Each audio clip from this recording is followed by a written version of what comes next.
کیونکہ اللہ سبحانہ وتعالیٰ یہاں پہ فرما رہے ہیں کہ ان منافقوں میں، جیسا کہ میں نے بتایا کہ ایسے منافق تھے جو بے وجہ فضول ایسی باتیں کرتے تھے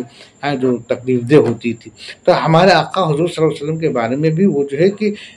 ایسی باتیں کر جاتے تھے کہ جو بہت زیادہ تکلیف دہ ہوا کرتی تھی. مثلاً یہاں پر یہ بات بتائے گی کہ وہ جو ہے نا کہ کرتے تو تھے غلط امر یا کوئی ایسی بات کرتے تھے جو صحیح نہیں ہوتی تھی، ٹھیک ہے نا. تو اب اس پہ جو ہے جو مسلمان جو ہے، جو صحابہ اکرام ہیں، وہ حضور صلی اللہ علیہ وسلم سے جا کر کے ان کے بارے میں بولتے تھے کہ دیکھیے فلاں جو ہے کہ ایسا کیا یا ایسا کیا ہے نا. تو ایسا نہیں کہ ہمارے آقا حضور صلی اللہ علیہ وسلم تو سب کی سنتے تھے. کوئی بھی سوالی اگر ان کے پاس آتا تھا تو حضور صلی اللہ علیہ وسلم تو سب کی سنتے تھے. اور وہ جو ہے کہ وہ منافق چاہتے تھے کہ یہ نہ سنیں، وہ نہ سنیں ان کے خلاف میں یا ان کی شکایت میں یا ان کے کوئی بارے میں اگر کوئی مسلمان جا کے بولے تو وہ نہ سنے. یہ کیسے ممکن ہے بھائی؟ ہمارے آقا حضور صلی اللہ علیہ وسلم تو سب کی سنتے تھے، کیونکہ وہ تو رحمت کے لیے بنائے گئے تھے، وہ تو رحمت بن کر کے دنیا میں آئے تھے، ٹھیک ہے نا. تو اب یہ جو ہے کہ اس بات سے حضور صلی اللہ علیہ وسلم پر جو ہے کہ ایسے الفاظ کا استعمال کیے نعوذ باللہ جو بالکل مناسب نہیں تھا. مگر اللہ سبحانہ و تعالیٰ جو ہے کہ ہمارے آقا حضور صلی اللہ علیہ وسلم سے کہتے ہیں کہ آپ جو ہے کہ ان سے کہہ دیجئے، یا اللہ تعالیٰ کا یہ کلام ہے کہ ان کو ڈکلیئر کرنے کے لیے، بات کو ڈکلیئر کرنے کے لیے جو ہے کہ ہمارے آقا حضور صلی اللہ علیہ وسلم کا جو کان ہے نا وہ تو رحمت کے لیے ہے، مومنوں کی باتوں کو سننے کے لیے، ساری باتوں کو جاننے کے لیے، ٹھیک ہے نا. ہاں یہ ہے کہ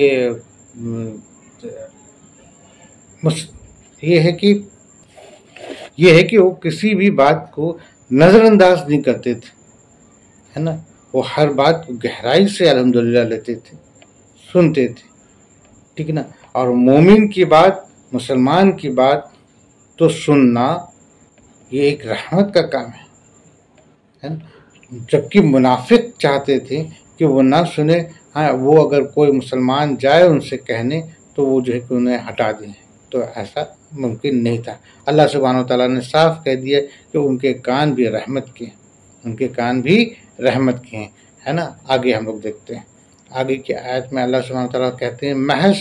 تمہیں خوش کرنے کے لیے تمہارے سامنے اللہ کی قسمیں کھا جاتے ہیں، حالانکہ اگر یہ ایماندار ہوتے ہیں تو اللہ اور اس کے رسول رضامند کرنے کے زیادہ مستحق تھے. یعنی کہ یہ جو ہے نا یہ منافق ہے نا صرف باتوں سے جو ہے آپ کو خوش کرنا چاہتے ہیں، اور وہ جھوٹی قسمیں کھا کر کے آپ کو خوش کرنا چاہتے ہیں، جبکہ ان کے عمل میں ایسا نہیں ہے، ان کے کردار میں ایسا نہیں ہے. اگر وہ واقعی میں آپ کو جو ہے کہ خوش کرنا چاہتے ہوتے ہیں وہ عمل اور اپنے کردار سے آپ کو راضی کر لیتے ہیں، ہے نا. بات یہاں پہ وہی تبوک کی ہو رہی ہے جب تبوک میں بہت سارے منافق نہیں گئے اور ہمارے آقا حضور صلی اللہ علیہ وسلم فتح یاب ہو کر کے مدینہ پہنچے تو یہ منافق جو ہے کہ قسم کھا کر کے حضور صلی اللہ علیہ وسلم کو جو ہے کہ خوش کرنے کی کوشش کر رہے تھے. مگر اللہ نے کہہ دیا کہ آپ ان سے کہہ دیجئے کہ یہ جو ہے کہ محض تمہیں خوش کرنے کے لیے تمہارے سامنے اللہ کی قسمیں کھا جاتے ہیں، حالانکہ اگر یہ ایمان والے ہوتے ہیں تو اللہ اور اس کے رسول رضامند کرنے کی زیادہ مستحق تھے، ٹھیک ہے نا. آگے دیکھتے ہیں، آگے کیا یہ نہیں جانتے کہ جو بھی اللہ کی اور اس کے رسول کی مخالفت کرے گا اس کے لیے یقیناً دوزخ کی آگ ہے جس میں وہ ہمیشہ رہنے والا ہے، یہ زبردست رسوائی ہے. اللہ سبحانہ وتعالیٰ کیا کہہ رہے ہیں کہ کیا یہ نہیں جانتے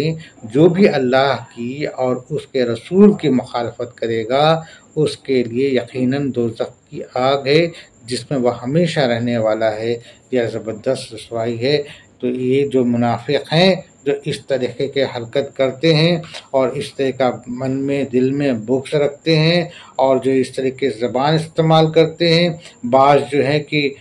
قسمیں کھا کر کے جھوٹی قسمیں کھا کر کے آپ کو خوش کرنے کی کوشش کرتے ہیں، بعض جو ہے کہ آپ کے اوپر الزام لگا کر کے آپ کے اوپر بہتان باندھ کر کے اور آپ کو غلط ثابت کرنے کے لیے جو ہے کہ سازش کرتے ہیں یا اپنی زبان چلاتے ہیں، ہے نا۔ تو یہ سب سن لیں کہ ان سب کے لیے زبردست دوزخ ہے اور دوزخ کی آگ ان کے لیے تیار ہے۔